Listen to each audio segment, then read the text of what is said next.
జై డ్రైవర్ అన్న, నా డ్రైవర్ కుటుంబమా. నేను మీ ఉసిరికాయల సిద్ధార్థ గౌడ్ని మాట్లాడుతున్నా.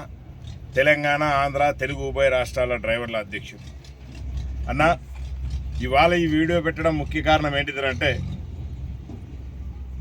ఆంధ్రప్రదేశ్ రాష్ట్రంలోని అన్నమయ్య జిల్లాలో ఒక రాయచోటి రాజంపేట నియోజకవర్గానికి సంబంధించి ఈ విషయాలు చెప్పదలుచుకున్నా.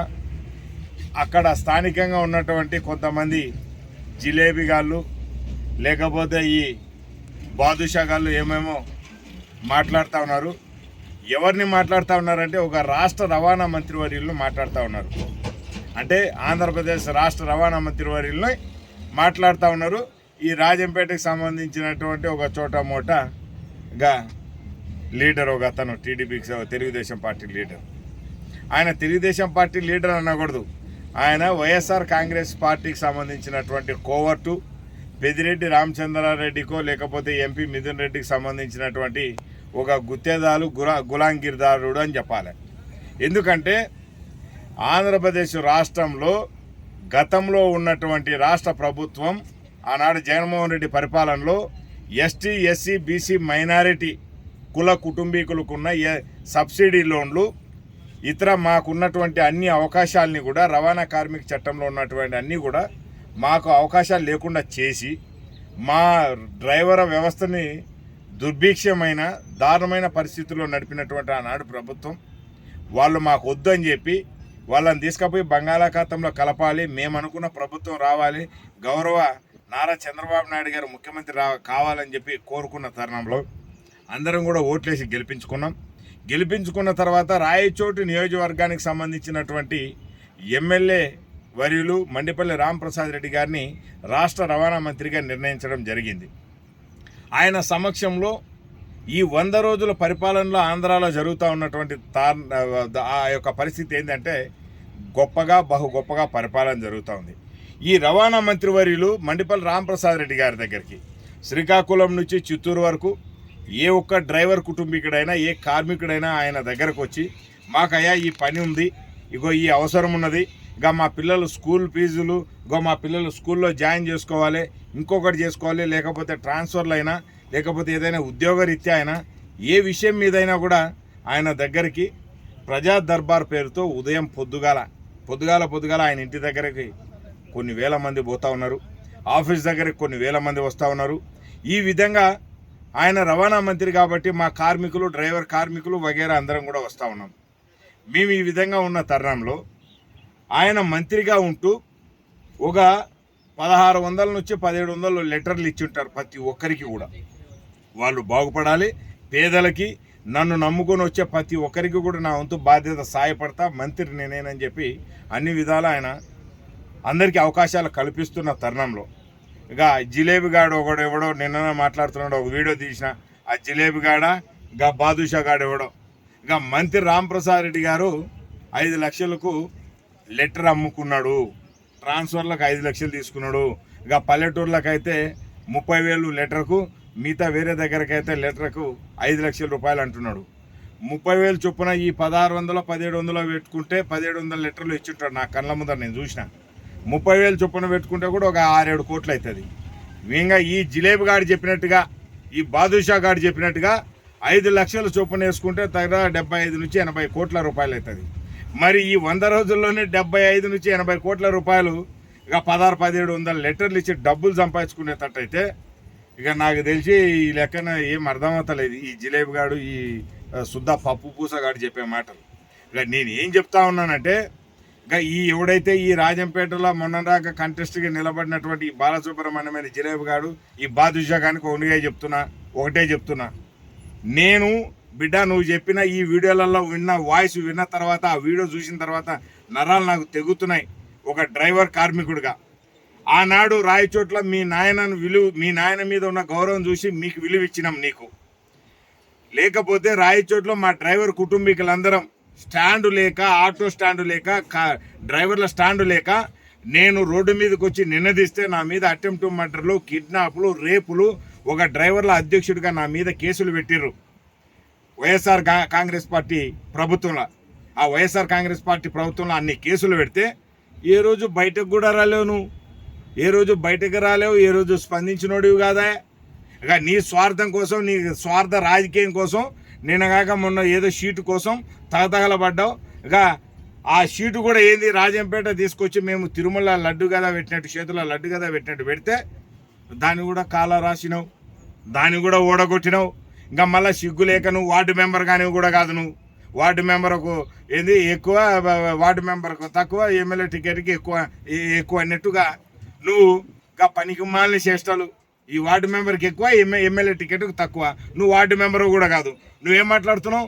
జిల్లా అధ్యక్షులను విమర్శిస్తాను, ఎమ్మెల్సీని విమర్శిస్తా ఉన్నావు, మంత్రిని విమర్శిస్తున్నావు. అవి వీళ్ళందరికీ క్యాడర్ కల్పించినటువంటి ముఖ్యమంత్రి వర్యుల్ని వారి యొక్క పరిపాలననే నువ్వు తప్పులు పడతా ఉన్నావు. నువ్వు అదే పార్టీలో ఉండి, అంటే నువ్వు అదే పార్టీలో ఉండి ప్రతిపక్షం అనుకోవాలా, నిన్ను అధికారం పక్షం అనుకోవాలా, లేకపోతే ప్రతిపక్షం ఎట్లా లేదులే గా వాళ్ళతోటి కుమ్మక్కై మంత్రిగా పెద్దిరెడ్డి రామచంద్రారెడ్డి ఎక్స్ మంత్రి గా ఎంపీని ఇద్దరి దగ్గర నువ్వు బానిసం అనుకుని, నువ్వు కోవటం అనుకుని, నువ్వు ఆ వైఎస్ఆర్ కాంగ్రెస్ పార్టీ కోవటం అనుకోవాలా? చెప్పు. నేను ఏ విధంగా మేము నిన్ను లెక్కేసుకున్నాలే? ఏ రోజు డ్రైవర్ల స్టాండ్ కోసం పోరాడినోడు కాదు. అదే మేము వచ్చి మంత్రి కాదు, ఆనాడు లీడర్గా ఉన్నాడు రాంప్రసాద్ రెడ్డి గారి దగ్గరికి వచ్చి, అన్న మాకు స్టాండ్ కావాలి, మా డ్రైవర్లు ఇబ్బంది పడుతున్నాం, గత 60-70 సంవత్సరాల నుంచి ఈ కాలేజీ గ్రౌండ్ని ఈ రాయచోటి ప్రాంతాన్ని నమ్ముకొని బతుకుతా ఉన్నామని చెప్తే మొట్టమొదటి వరుసలో నిలబడ్డటువంటి మా స్టాండ్ కోసం కొట్లాట చేసినటువంటి వ్యక్తి రాంప్రసాద్ రెడ్డి గారు. ఇక ఆయన గురించి నువ్వు తప్పుగా మాట్లాడుతుంటే నాకు నరాలు దిగుతున్నాయి. ఈడెవడరా జిలేబ్ గాడు, ఈ బాదుషా గాడు ఎవడెవడో ఏదేదో మాట్లాడుతున్నాడని మైండ్ పనిచేస్తలే. 2 రోజుల నుంచి ఆగుతున్నా నేను వీడియో పెట్టాలని. ఇంకా ఎవరు ఎన్ని అడ్డొచ్చినా, ఎన్ని కాంపౌండ్ వాళ్ళు కట్టినా నీ మీద వీడియో పెట్టాలి, నీ బద్దలు వగలాలని డిసైడ్ అయినా బిడ్డ నేను. ఇంకా నీకు నేను ఒకటే చెప్తున్నా, నువ్వు చెప్పిన 5 లక్షలు, నువ్వు చెప్పిన 30,000 కాడి నుంచి 5 లక్షలు తీసుకున్నారు లెటర్కి అంటున్నావు కదా, ఈ బహిరంగ సవాల్ విసురుతున్నా బిడ్డ సుబ్రహ్మణ్యం, నీకు సవాల్ విసురుతున్నా. ఒక్క లెటర్ మీద 30,000 దగ్గర నుంచి తీసుకున్నాడైనా, 5 లక్షలు తీసుకున్నాడైనా, నువ్వు ఈ 2 లెటర్లు పట్టుకొని నువ్వు రాజంపేట సర్కిల్లో ఉన్న ఎన్టీఆర్ గారి విగ్రహం దగ్గరకు వస్తావా, లేకపోతే అన్నమయ్య సర్కిల్కి వస్తావా రాజంపేటలో దా, లేకపోతే రాయచోట్ల ఇదే కాలేజ్ గ్రౌండ్లో స్టాండ్ కోసం కొట్లాడినటువంటి ఆ ఎదురుగ్గా ఉండే సుభాష్ చంద్రబోస్ గారి విగ్రహం దగ్గరకు వస్తావద్దా. నేను హైదరాబాద్లో ఉన్నా, ఇక ఇక్కడ డ్రైవర్ల సమస్యల గురించి పోరాటం చేస్తూ ఉన్నా కదా, హుటాహుటిన బయలుదేరి వస్తున్నా రాయచోటికి. వస్తా పెద్ద కటానా ఒకటి కొనుక్కొని వస్తా, తల్వార్ హైదరాబాద్లో దొరుకుతాయి, మంచిగా తల్వార్లు దొరుకుతాయి. ఈ తల్వార్ తీసుకొని వస్తా, ఎట్టోట పర్మిషన్ పట్టుకొని వస్తా ఆడికి. ఈ తల్వార్ తీసుకొచ్చి ఆడ నిలబడతా సుభాష్ చంద్రబోస్ విగ్రహం దగ్గర. ఆడ నిలబడతా, నువ్వు 30,000 రూపాయలకు లెటర్ అమ్ముకున్నట్టు, 5 లక్షలకు లెటర్ అమ్ముకున్నట్టు, ఆ ఇద్దరిని 30,000కి ఎవడు నీ దగ్గరకు వచ్చిండా, 5 లక్షలు తీసుకున్నట్టు నీ దగ్గరకు వచ్చి ఎవడు చెప్పిండా, ఈ ఇద్దరిని పట్టుకొని నా దగ్గరకు రా, ఇక వాడు ఇచ్చినట్టు ప్రూఫ్స్ తీసుకొని రా. ఇక తీసుకొచ్చి బిడ్డ నువ్వు ప్రూఫ్స్ చూపించి, ఇక తలకాయ మేకపోతూ ఉంచినట్టు కదా తల ఉంచుతా, నరుకుకొని తీసుకపో, ఆ తలవారు నీ చేతిలో పెడతా, నరుక్కొని తీసుకపో. బిడ్డ నువ్వు సాక్ష్యాధారాలు చూపించలేవు అనుకో, ఇక ఎట్ట నోటికి వస్తే అట్ట మంత్రి గురించి తప్పుగా మాట్లాడినావు అనుకో, ఇక నువ్వు ఆ సాక్ష్యాధారం చూపించకపోతే నేను నిన్ను నరకను, కత్తి చేతికిస్తా బిడ్డ. నువ్వు తలకాయ నరుక్కుంటావా, మెడకాయ నరుక్కుంటావా, లేకపోతే పిచ్చకాయలు నరుక్కుంటావా, నరుక్కో, నువ్వు నీ చేతికిస్తా తలవారు. ఇక నీకు ఇది బహిరంగ సవాలు విసురుతున్నా. నువ్వు మొగాడవైతే మూతి మీద మీసం మొలిచుంటే, నువ్వు పంచగుడ్డ అడ్డపంచ కట్టినోడు అయితే దా బిడ్డ, నేను ఈ సవాల్ స్వీకరించు, నేను రెడీగా ఉన్నా. ఈ 1600 లీటర్లలో ఎవరి దగ్గరే కానీ ₹1 తీసుకున్నట్టు కానీ నువ్వు మంత్రివర్యులు కుటుంబ సభ్యులు ఎవరైనా ₹1 తీసుకున్నట్టు నిరూపించు, నా తలకాయ నరుకోకపోమని చెప్తున్నా నేను నీకు ఇదే సవాల్ విసురుతున్నా. నీ వెనకాల కూర్చొని నలుగురితో ఈ తందానని వేయించుకొని ఏదో మైకు దొరికింది కదా పూనకం వచ్చినట్టు పిచ్చుకోకలేక వాగితే బిడ్డ నీకు బద్దలు వదిలితే నీ మర్యాద చెప్తున్నా. నేను డ్రైవర్ కార్మికుడే చెప్తున్నా. డ్రైవర్లకు ఇబ్బంది పడినప్పుడు ఏ ముండా కొడుకు కూడా లేడు, ఎవడూ లేడు.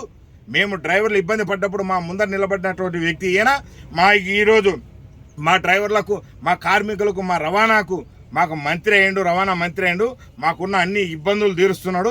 నువ్వు నోరు జారి మా రవాణా మంత్రి వర్యులు తప్పుగా మాట్లాడితే నీకు మాత్రం తగిన బుద్ధి ఉంటుంది, తగిన హితబోధ ఉంటుంది. నువ్వు వార్డు మెంబరు కాదా, నువ్వు ఏ లీడర్ కాదు, ఏ పదవి లేదు. ఈ సన్నాసి మాటలన్నీ మాట్లాడితే ఊరుకునేది లేదు బిడ్డ, నీకు కబద్దారు హెచ్చరిస్తున్నా. ఈ సవాల్ను దమ్ముంటే ఈ సవాల్ని స్వీకరించి దా, నేనే నీకు కటానా తీసుకొస్తా, తల్వార్ తీసుకొని వస్తా. దా బిడ్డ, నువ్వు నిరూపించకపోతే బిడ్డ నేను నిన్ను నరకను. నీ చేతికే కత్తిస్తా, మెడకాయ నరుక్కుంటావా, తలకాయ నరుక్కుంటావా, ఒటకాయకి పిచ్చకాయలు ఏమి నరుక్కుంటావు నరుక్కో. కానీ నువ్వు కానీ నిరూపిస్తే మా మంత్రివర్యులు కానీ మా మంత్రివర్యుల కుటుంబ సభ్యులు కానీ ₹1 తీసుకున్నట్టు కానీ నువ్వు నిరూపిస్తే నా తలకాయ పెడతా నరుక్కోంబో బిడ్డ. కబాదారు హెచ్చరిస్తున్నా. రాజంపేట రాయచోటి నియోజకవర్గ ప్రజలారా మీ అందరికి కూడా తెలియపరుస్తా ఉన్నా. ఆంధ్రప్రదేశ్ రాష్ట్రంలో ఉన్న ప్రతి ఒక్క ప్రజలకు కూడా ఈ వీడియో షేర్ చేయండి, వాట్సాప్ చేయండి, అన్నిట్లలో కూడా ఫార్వర్డ్ చేయండి. ఈ సన్నాసి కొడుకులు ఎవడంటే ఎవడో పడితే వాడు, జిలేబీ గాడు, బాదుషా గాడు ఎవడో పడితే వాడు వచ్చి అడ్డదిడ్డంగా మంత్రివర్యులను తప్పుగా మాట్లాడుతూ ఉపేక్షించేది లేదు. ఈ 2 నియోజకవర్గాలలో కూడా విఘ్నతతోటి ఇక తెలుగుదేశం పార్టీ అధికారంలోకి వచ్చింది. పేద బడుగు బలహీన వర్గాల పార్టీ. అందులో ముఖ్యంగా ఇప్పుడు మా ఎస్టీ ఎస్సీ బీసీ మైనార్టీ బిడ్డలందరికీ కూడా లోన్లు సదుపాయం కల్పించేటటువంటి ఈ పార్టీల ప్రతి ఒక్క కుల కుటుంబీకులకి న్యాయం జరుగుతున్నది కాబట్టి ఇవాళ గట్టిగా నిలబడి అత్యంత భారీ మెజార్టీతో తీసుకొచ్చి అధికారంలో కూర్చోబెట్టాం. ప్రతి ఒక్కరూ కూటమి సభ్యులందరూ కూడా సమన్వయం పాటించాలి. ఇటువంటి ద్రోహులు ఎవడైనా వస్తే వీళ్ళని పిచ్చి కుక్కను కొట్టినట్టు కొట్టి ఊర్లల్లో మెరమని తిప్పాల్సినటువంటి బాధ్యత మన కార్యకర్తల ప్రజల మీదనే ఉందని తెలియపరుస్తూ సెలవు తీసుకుంటాను. జై డ్రైవర్ అన్న, నా డ్రైవర్ కుటుంబం. ధన్యవాదాలు మిత్రులారా.